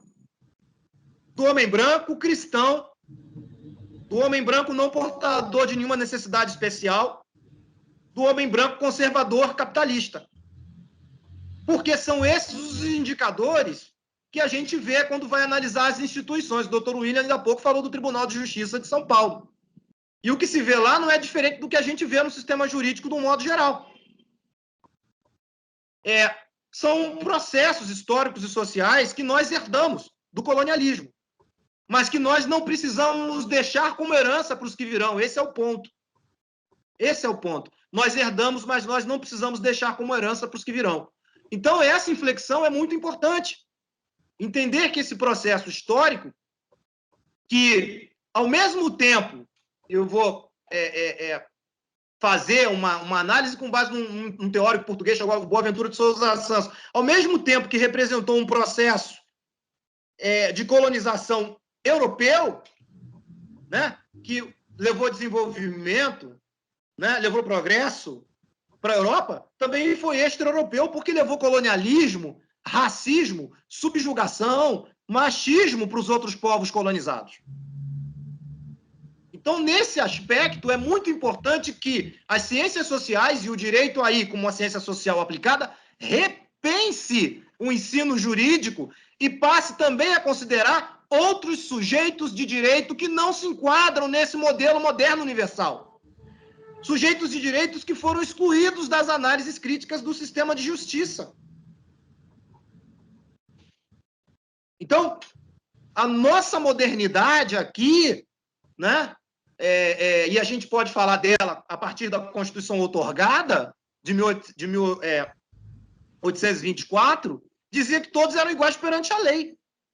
Mulher não podia votar, era comparada a silvícola, e os negros não eram seres humanos. Mas todos eram iguais perante a lei. Para a mesma Constituição Republicana de 1891, escrita por Rui Barbosa, em quase sua inteireza, também todos são iguais perante a lei. E, no entanto, os afro-brasileiros recém-colocados em liberdade não eram cidadãos, eram libertos. Olha aí o termo que surge para o negro que vem da abolição da escravatura. Ele não é cidadão, ele é liberto. Aliás, há um debate sobre a justificativa desse processo que a gente vive, desse processo de tentar criar políticas de igualdade racial. Por isso é que eu disse que é um debate antigo. E tem uma passagem do direito que é fundamental, desembargador. O Rui Barbosa foi ministro da Economia na República Velha. O Rui Barbosa foi ministro da Economia na República Velha, ministro de Deodoro da Fonseca, e o Rui Barbosa teve que despachar, desembargador Ivone, um pedido de indenização feito pelos fazendeiros. Porque, do ponto de vista jurídico, a Lei Áurea foi uma expropriação. Ela colocou em liberdade uma propriedade sobre a qual o fazendeiro havia pago. Ele comprou o escravo, então ele se sentia no direito de ser indenizado pelo Estado brasileiro. E criou-se um movimento forte contra o abolicionismo, na época, que queria que indenizasse os fazendeiros por estarem colocando os escravos, terem que colocar os escravos em liberdade. O Rui despachou um dos pedidos feitos por um fazendeiro a ele.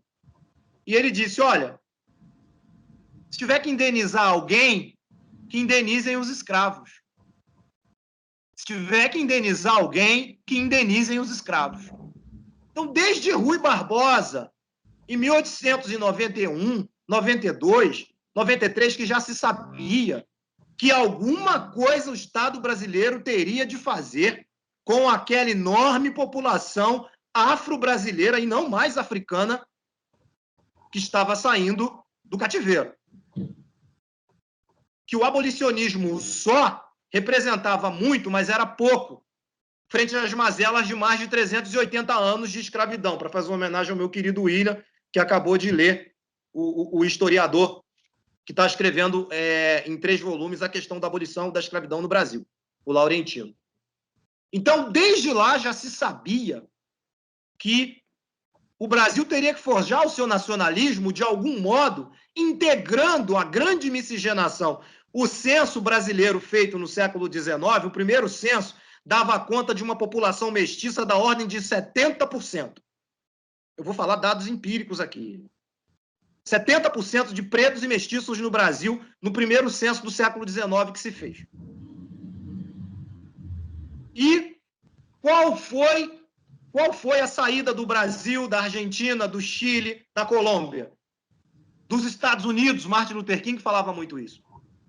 Nós fomos absolutamente tomados pela eugenia.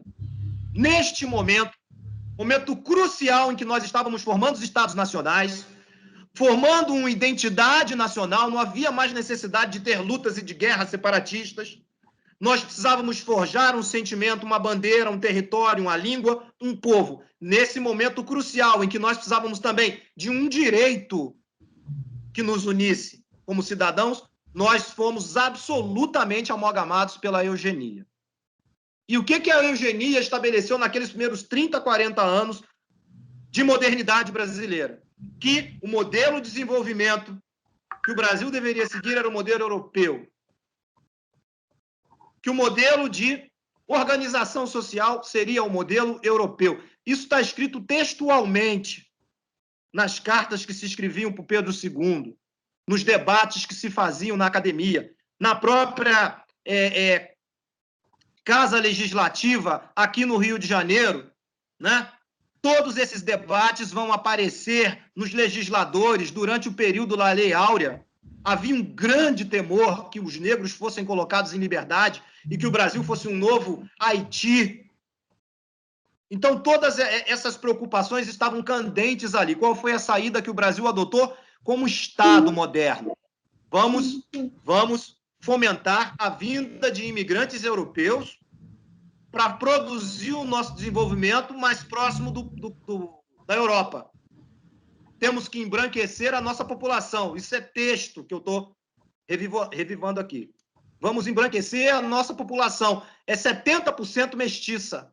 E a ideia era de que o mestiço era uma degenerescência, de que o mestiço não poderia desenvolver um país como o Brasil. Então, o Brasil criou uma política de imigração que durou quase 50 anos, que foi importantíssima para modernizar o país. Uma política de imigração que contou com aportes econômicos, educacionais e jurídicos para os imigrantes e seus descendentes. Né? Só na Itália, o Brasil tinha 4 agências de imigração, recrutando homens jovens italianos pobres para que viessem para cá de navio, mas quem pagava a viagem era o Estado brasileiro. Só no Estado de São Paulo, a Assembleia Legislativa conferiu recursos financeiros, e os decretos estão todos publicados lá. Os decretos estão todos publicados, os decretos que levavam recursos para que a vida do imigrante não fosse tão penosa. Imagina vir para um país como o Brasil trabalhar sem saber falar português. Então, o país teve que se modernizar com muito custo, com muito esforço. E o Brasil se modernizou. O Brasil, já na década de 30, era um país rural, um país atrasado, um país de analfabetos. O Brasil chega na década de 80 como as 20 potências econômicas do planeta. Esse país se desenvolveu como poucos países no mundo se desenvolveu. Qual foi o problema crítico que houve na época por conta da eugenia? O que foi feito com os imigrantes que estavam vindo para cá não foi feito com a população nativa, que a população nativa ficou à mercê dos bandeirantes. E não foi feito com a população afrodescendente, que foi colocada, abandonada à própria sorte. É o próprio Gilberto Freire, em uma de suas passagens, que descreve o horror que os negros sofreram após a escravidão no Brasil, compara o negro a um pária.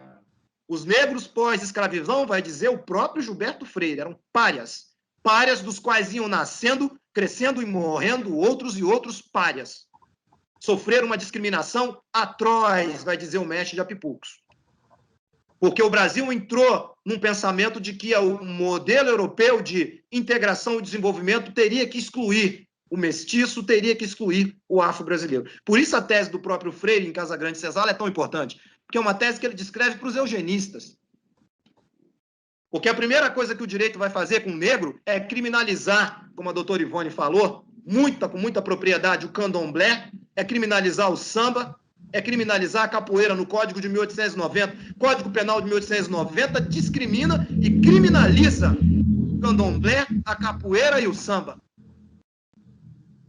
Recentemente, aqui no Rio de Janeiro, pessoas ligadas ao candomblé foram ao Museu da Polícia Militar e resgataram vários apetrechos utilizados em cultos afro-brasileiros que estavam lá no Museu da Polícia Militar, apreendidos desde aquela época.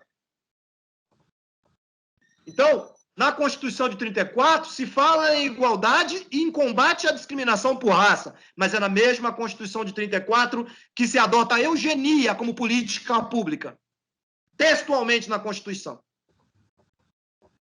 Então, todo esse debate não é um debate novo, ele sempre foi colocado. Um país que ficou 380 anos com escravismo, essa questão nunca conseguiu ser colocada para debaixo do tapete. Esse debate é um debate recorrente, ele ressurge depois da Segunda Guerra Mundial, porque o Brasil precisava mostrar para o mundo que aqui as questões raciais tinham sido debeladas. E aí vem um estudo de um intelectual importante em São Paulo, Florestan Fernandes, e demonstra num livro clássico, Negro na Sociedade de Classes, em São Paulo, ele demonstra textualmente que a situação dos negros na década de 50, quase 80 anos após a abolição, era parecida com a situação dos negros logo depois da Lei Áurea. Florestan demonstra ali que quando se faz uma análise da pirâmide social do Brasil, a população mais rica não era negra, a população mais rica era a população branca, e a população negra estava entre a população miserável. Florestan foi deputado constituinte. O Florestan propôs o capítulo do índio, que está na Constituição. Foi ele que propôs. E ele propôs também um capítulo chamado do negro na Constituição, que não foi aprovado.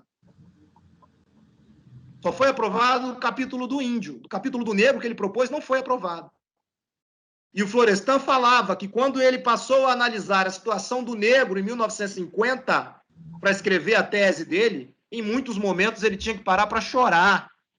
Tamanha a realidade brutal que ele tinha quando ele tinha que tocar naqueles documentos. Foi a primeira vez que se comparou classe social com raça. E, ao se comparar classe social com raça pela primeira vez, se detectou aquilo que o movimento negro já falava desde a abolição, né? O Brasil cristalizou uma desigualdade racial que, durante muito tempo, vai marcar a sociedade brasileira. E o Brasil não será um país próspero e democrático enquanto isso não for resolvido. Isso se encontra nos jornais dos grupos negros desde 1920. Se pedia desde lá educação, trabalho, se pedia desde lá políticas públicas, se pedia desde lá abertura econômica do comércio internacional com países da África, se pedia desde lá que as escolas brasileiras ensinassem sobre África e afro-brasileiros. Então, eu teria que me estender, eu não queria me estender. Mas eu vou trazer agora, vou dar um salto para a Constituição de 88. Porque na Constituição de 88, o movimento negro brasileiro se reuniu, assim como outras forças democráticas, e estabeleceu na Constituição alguns pilares importantes sobre os quais nós estamos vivendo hoje. Ali, no movimento O Negro e a Constituinte, um movimento de 86, vários intelectuais negros e ativistas negros, eu estou falando de Hélio Santos, eu estou falando de Carlos Moura, eu estou falando de Lélia Gonzalez, né? Eu estou falando de pessoas, de Januário Garcia, recém-falecido, que acabou de nos deixar, um grande intelectual negro, fotógrafo, ligado às artes. Essas pessoas foram para a Constituição de 88 democraticamente e conseguiram colocar na Constituição, primeiro, que racismo é crime inafiançável, imprescritível, e o Constituinte levou o racismo tão a sério que comparou o racismo ao terrorismo, portanto, um crime de lesa humanidade. Estabeleceu política para quilombolas, sustentou que deveria haver apoio às instituições negras, para isso foi criada a Fundação Cultural Palmares, e o Constituinte consagrou 2 princípios fundamentais na Constituição. Primeiro, proibiu a discriminação racial. Segundo, exigiu a promoção da igualdade. Então, esse é o binômio que nós temos, proibir a discriminação racial e promover a igualdade racial. O Constituinte não perguntou se o Brasil era racista para ninguém. Eu fico vendo hoje um debate muito insano sobre racismo estrutural, como se fosse necessário, em 2021, provar que existe racismo no Brasil. Tanto existe racismo no Brasil que ele está na Constituição. O Constituinte não perguntou se havia e nem mandou ninguém provar em lei nenhuma que tem. Ele disse que tem, que era para combater e que era para promover igualdade, porque a Constituição é também um diagnóstico da nossa sociedade e ela é também um prognóstico do que nós queremos construir. Essa é a leitura axiológica que deveria ser feita da Constituição. Agora, nesses últimos minutos, eu comparo muito a questão racial, viu, desembargador William? Queria fazer essa reflexão aqui com Vossa Excelência, com a questão ambiental. Né? A questão ambiental emerge também em 88, já havia uma política de 1981, né? Uma política ambiental de 1981, que não ressoava. A questão ambiental era do movimento ambientalista, era coisa ligada aos verdes. Na Constituição de 88, se cria as bases para que a questão ambiental fosse uma questão de todas as pessoas. Na Constituição de 88, a questão ambiental emerge como uma questão de Estado. Como uma questão de Estado. O que ocorre ali? Ela é uma questão de Estado porque se faz legislação sobre ela. E essa legislação obriga todos os entes federados. Se é uma questão de Estado, todos os entes federados têm que estar sobre ela. Então, a União tem responsabilidade, os estados, os municípios têm responsabilidade, a sociedade civil tem responsabilidades, as empresas precisam cumprir uma série de metas. Então, ela vai, inclusive, ter que ressoar nos órgãos de controle interno e externo. Está aí o Ministério Público, trabalhando para que as florestas não sejam destruídas. Mas compara com a questão racial. Até 88, a questão racial era uma coisa do movimento negro apenas, não era de ninguém. Só no movimento negro que se debatia racismo. Pois o movimento negro também, como os ambientalistas, levam a questão racial para a Constituição. E o que acontece? A questão racial não se tornou uma questão de Estado. como é a questão ambiental. A questão racial, ela é uma questão de governo. Muda o governo, ela avança. Muda o governo, ela retrocede. Ela não pode continuar sendo uma questão para o movimento negro ou para um governo de ocasião. Ela tem que ser uma questão para o Estado. Ela tem que ser uma questão para a União, para os estados e para os municípios. Ela tem que ser uma questão para a sociedade civil. O que você, empresário, está fazendo na tua empresa para promover a diversidade racial? Ela tem que ser uma questão para os que virão, então é importante que ela esteja nas escolas. Ela tem que ser uma questão para a formação, então é importante que esteja nas universidades, nos cursos de pós-graduação. Se a gente fizer um corte acadêmico nas bolsas da CAPES, da CNPq, a gente vai ver quantos intelectuais negros produzem criticamente, têm bolsa. É um número diminuto de intelectuais negros que têm bolsa na CAPES e no CNPq.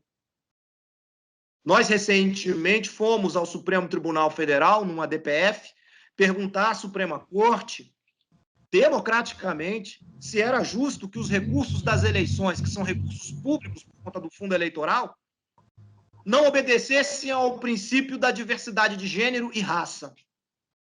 E a Suprema Corte, através do ministro Barroso, disse que tem que obedecer aos princípios de diversidade de gênero e raça. Portanto, os recursos do Tesouro que vão para os partidos políticos, que são instituições privadas, precisam levar em consideração as candidaturas das mulheres e das pessoas negras. E numa democracia é assim. A representação faz parte do debate do jogo democrático e nós seremos mais democráticos e mais legítimos se a diversidade estiver nos espaços de poder.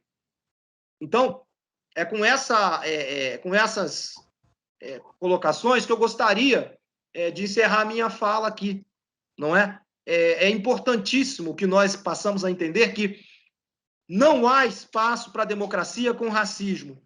Não há espaço para desenvolvimento com racismo. Nós estamos no século XXI.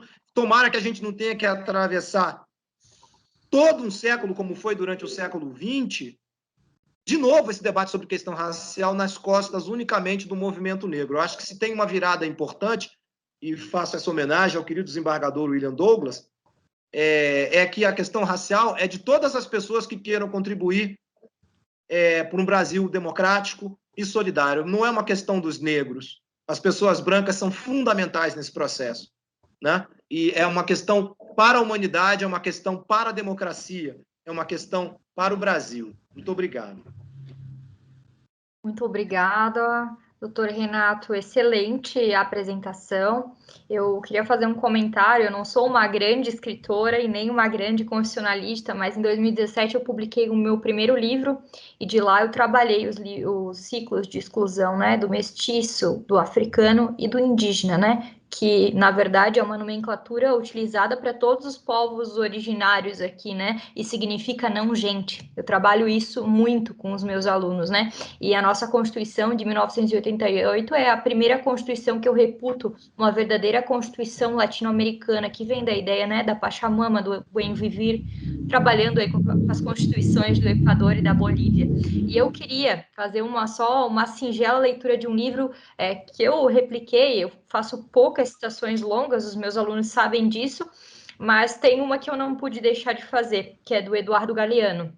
O livro é As Veias Abertas, né, da América Latina, e ele fala assim: a América Latina a região das veias abertas. Desde o descobrimento até os nossos dias, tudo se transformou em capital europeu, ou, mais tarde, norte-americano, e como tal, tem se acumulado, e se acumula até hoje, nos distantes centros de poder. Tudo: a terra, seus frutos e suas profundezas, ricas em minerais, os homens e sua capacidade de trabalho e de consumo, os recursos naturais e os recursos humanos. Eu acho que esse livro do Eduardo Galeano é brilhante. Eu citei tantos outros autores, mas quando eu ouvi o senhor, eu lembrei na hora desse belíssimo livro que contribuiu tanto para o meu, em 2017. E esses ciclos de exclusão que o senhor relatou, especificamente se enquadram no que eu trabalhei em um dos capítulos desse meu livro de 2017, e é o que eu venho trabalhando. Então, a Uniaselv, já deixando, mesmo sem a orientação do MEC, os meus alunos não me deixam mentir, estão aqui assistindo, na minha disciplina de Teoria da Argumentação Jurídica, eles trabalham diversos assuntos, e dentre eles cotas, dentre eles armas, dentre eles aborto, dentre eles todos esses para que a gente tenha uma formação cidadã, não só um mero dogmatismo aí, um decorador de códigos. Não queremos só decorador de código, né? E a palestra de hoje é interessantíssima e muito importante para a formação desses nossos alunos. Eu vou deixar aos alunos, agradecer a todos os palestrantes, deixar aberto a perguntas para os alunos que queiram. Vou disponibilizar o link para os certificados aqui no chat ao lado, que precisa ser preenchido corretamente o nome e o e-mail para a emissão posterior dos certificados. E eu tenho uma pergunta. Na verdade, são duas, né? Uma é basicamente sobre Professora Tainá, eu que tenho uma pergunta. A senhora pode disponibilizar o seu texto? Claro, eu posso enviar um eu link eu já fiquei interessado já. Aqui, eu posso enviar um link no meu senhor, vai ser uma honra. Depois eu entro em contato com o senhor e envio um livro, tá bom? Muito obrigado. Muito obrigado. Já fiquei aqui muito interessado. Imagina, vai ser uma honra para mim. Honra toda minha. Tenho duas perguntas. Quando a gente fala em racismo reverso, e essa ideia de racismo estrutural, muitas vezes isso vem no debate, e o racismo estrutural é basicamente aquela ideia de que se não fizermos nada, se não existir nenhuma política afirmativa, o resultado vai ser excludente, o resultado vai ser racista, certo? De fato, primeiro, relacionando as cotas, né? Essas políticas afirmativas, elas são necessárias e são por muito tempo? Eu imagino que em razão do calor do debate, né, de tudo que a gente viu, a resposta é afirmativa. Mas existe, de fato, um racismo estrutural e esse racismo reverso, ele também existe? De fato, existe um racismo reverso? Porque se o racismo é estrutural, ele nega um racismo em tese reverso. Porque a consequência das escolhas sociais ou das próprias estruturas sociais levam a uma conclusão, a uma decisão excludente.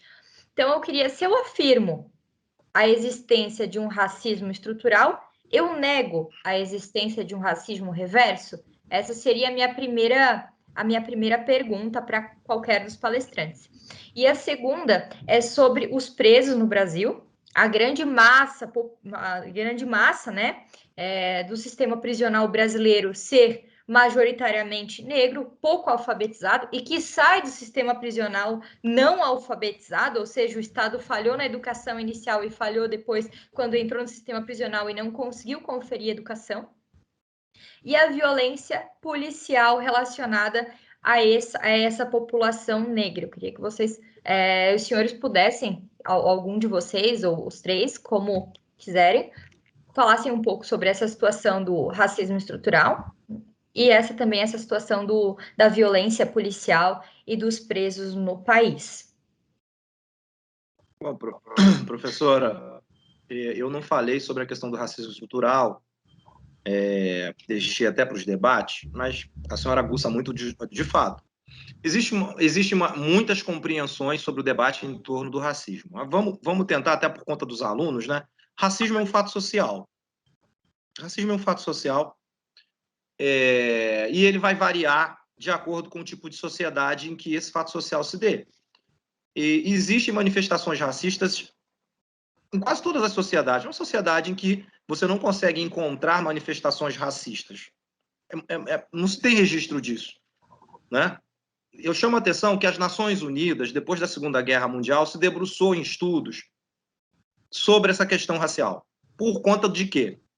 Por conta dos horrores da Segunda Guerra Mundial, né? Por isso é que eu falei de eugenia. Na verdade, é racismo ali, né? O que fizeram com os judeus, transformado em eugenia. A eugenia ressurge no Holocausto judeu. Mas alguém tem dúvida de que aquilo foi racismo?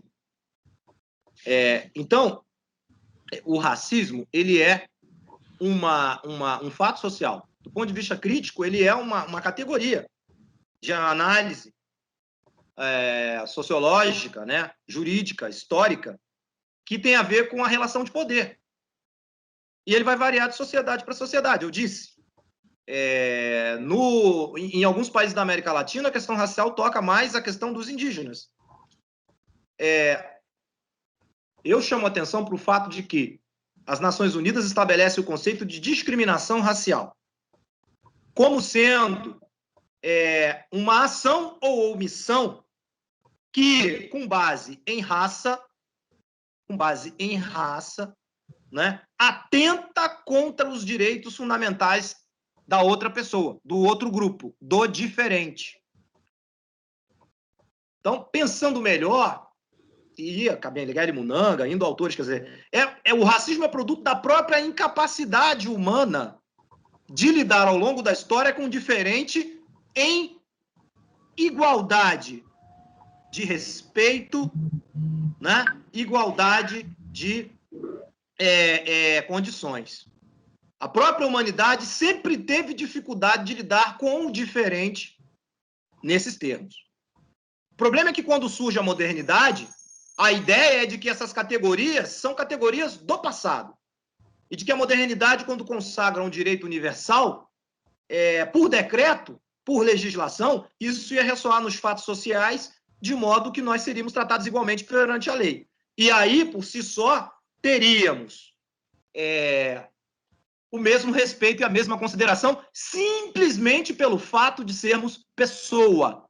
Não há necessidade de adjetivo nenhum além disso. Basta que sejamos pessoa para que possamos ter os mesmos direitos e as mesmas considerações. Isso não se conseguiu na história da humanidade. Para o Milton Santos, inclusive, nunca houve humanidade do ponto de vista crítico, porque ninguém conseguiu essa alteridade, essa capacidade de entender o diferente como igual a si mesmo. Que eu posso ser como você é, sem deixar de ser o que eu sou. Toda vez que se juntou diferentes, teve problema. O grande desafio para a modernidade, o Tocqueville dizia que o século XX foi o século das igualdades, o Bobbio dizia que não tem igualdade coisa nenhuma, que a igualdade é um ideal da razão, que os seres humanos não nascem iguais, não se desenvolvem como iguais, coisa nenhuma, que a igualdade é um ideal da razão. Então é a razão que nos obriga a buscar a igualdade com quem é diferente. O William Douglas é cristão, ele colocou aqui os princípios cristãos, também, ao estabelecerem que todos são filhos de Deus, repartem também de uma ideia de igualdade radical, por força da razão, como queria o Bobbio.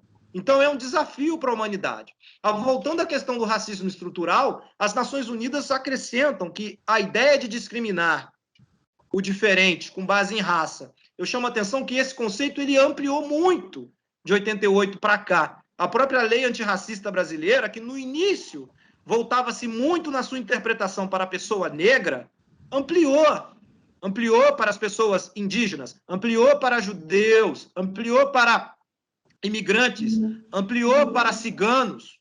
Recentemente, o Supremo Tribunal Federal até equiparou a questão dos homossexuais, né? Até que vem uma legislação, uma hermenêutica que o Supremo fez. Então, ampliou muito o conceito de discriminação racial. O racismo estrutural é um conjunto de desigualdades históricas, culturais, sociojurídicas que as pessoas sofrem em razão da sua raça, da sua etnia, e a jurisprudência está assentando, até mesmo regional. Um nordestino em determinada região do país pode sofrer uma discriminação que se equivale ao racismo. Então, esse conceito de racismo, de discriminação racial, é um conceito muito aberto hoje. Não se volta só para a pessoa negra, tá? Como se queria no início dos debates da Constituição de 88. Agora, no Brasil, é sem dúvida alguma a raça negra que é a que mais sofreu com a ideia, com esse estigma do racismo, porque a raça negra, ela encarna a descendência do africano. E o africano, eu vou fechar esse raciocínio citando um intelectual africano, que é o Ashley Mbembe. O africano foi desumanizado no processo de colonização. O africano foi, mais do que nenhum outro povo, ele foi desumanizado. Então, a luta antirracista, ao final, como quer o Ashley Mbembe, é uma luta por resgatar a humanidade do africano e do seu descendente. que foi desumanizado. Então, racismo é racismo. Né? O racismo, como ele está colocado, é uma discriminação, um conjunto de desvantagem histórica pela própria incapacidade humana de entender o diferente como igual e tratá-lo com respeito e consideração. Perfeito. Algum palestrante tem alguma contribuição ou alguém deseja falar sobre a situação da violência policial e da população do sistema prisional negra? Vamos lá. Em relação à questão do racismo estrutural, é óbvio que a gente, olhando a sociedade, a gente vê que há uma discriminação maior contra o negro, como o Renato falou, é o povo que mais sofreu com tudo isso. Agora, dentro de círculos de poder, dentro de bolhas, é possível ver o racismo praticado contra algum grupo que, na sociedade como um todo, é visto como opressor. Então, a gente tem que tomar muito cuidado para não criar uma raça ter o direito de se vingar da outra. Eu passei 300 anos sendo pisado, agora eu posso pisar. Isso aí reforça a cultura de racismo. Por mais que seja doloroso, a gente tem que ser capaz de dizer o seguinte: olha, agora ninguém pisa em ninguém. Porque enquanto alguém puder pisar em outro, a gente está reforçando a cultura. Eu não gosto também muito desse trabalho, e isso aí vai cair numa questão ideológica importante. Se você começa a trabalhar muito a ideia do racismo estrutural, você tira a responsabilidade individual das pessoas. Você tem que tomar muito cuidado com isso. Senão, daqui a pouco, o cara vai ser racista, ele vai dizer: não, eu não sou racista, eu sou uma vítima da sociedade que é estruturalmente racista, eu só estou repetindo o que me foi ensinado. Olha só, se é para levar a sério a tese, então você tira a responsabilidade individual. E eu acredito que a gente só melhora quando as pessoas têm responsabilidade individual. E eu defendo as cotas aqui. Estou aqui com a Ivone e com o Renato, que são testemunhas do quanto que eu já escrevi, quanto que eu já fiz movimento, quanto que eu já fui para o Senado. Agora, a cota mal administrada tira a disposição da pessoa estudar. Eu conheço aluno que agora não quer mais estudar, ele quer uma cota. E a cota funciona muito bem quando o sujeito estuda. Então, eu só queria dizer, o debate é muito extenso, as perguntas são ótimas, as questões são ótimas. Eu acho que a gente tem que enfrentar a questão da violência policial, muito bem lembrado pela doutora Ivone, inclusive a questão do racismo do negro contra o negro, e do negro que, ao melhorar de vida, ele não quer acabar com o racismo, mas sim ele quer assumir a posição do opressor. Então, a gente tem que tomar muito cuidado com isso. Ele quer pisar na cabeça daquele que ficou embaixo. É terrível isso. Sim, existem estudos que, às vezes, o policial negro ele é mais agressivo com o negro do que o policial branco. Exato.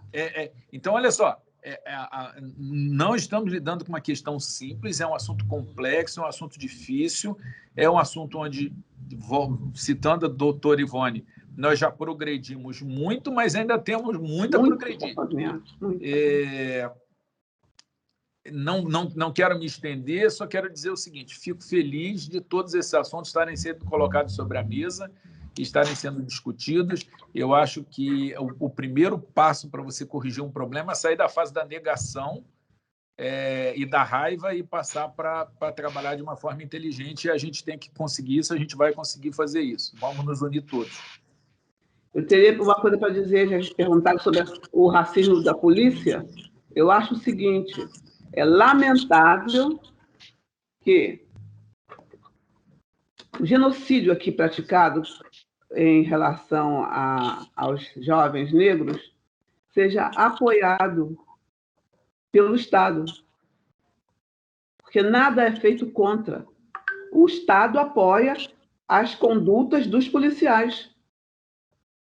Pelo contrário, não há uma reação contra isso. É uma atitude apoiada pelo Estado, infelizmente. Perfeito. Acredito que não temos mais questionamentos. Eu vou passar a palavra para o desembargador Carlos Prudêncio, para deixar umas derradeiras palavras, e após isso eu encerro o nosso evento de hoje. Doutor Carlos Prudêncio, por gentileza. Doutor, está com o microfone desligado. Deu? Deu, certo. Doutora Tainá Pedrini, em nome do desembargador Fábio Dutra e em meu próprio, né, nós agradecemos, em nome do nosso IMB, que está muito honrado, né, com a presença de Vossas Excelências, desembargadora Ivone Caetano, Obrigada. doutor Renato Ferreira, desembargador William Douglas, a todos meus conhecidos aí quando das minhas presenças no IMB Nacional, e que foi até dezembro de 2019, já que em 2020 não tivemos mais oportunidade de ir para lá viajar. E em parceria com a Unicelv, estarem nesta noite tratando de um tema extremamente sensível para a existência da democracia, como Vossas Excelências deixaram ressaltados, né, nas entrelinhas e também nas linhas proferidas. Eu acrescento aos meus colegas, a doutora Tainá, o desembargador Torres, que também está aqui presente, um dado muito significativo. Vossas Excelências estão hoje aqui de forma gratuita para trazerem a sabedoria nesse tema que é tão pouco discutido, como disse o doutor Ferreira. Nós estamos muito honrados, eu agradeço a presença aí de todos, né? E declaro, então, encerrada a nossa missão de hoje, porque ainda prosseguiremos ainda na terça, quarta e quinta-feira, sempre com os palestrantes do nosso IMB em favor dos profissionais do direito e dos alunos da Faculdade de Direito. Muito obrigado a todos os meus amigos palestrantes. Muito obrigada a todos. É uma honra para a Obrigado, boa noite. recebê-los. Uma Beijo para boa todo noite mundo. a todos. Nos vemos amanhã.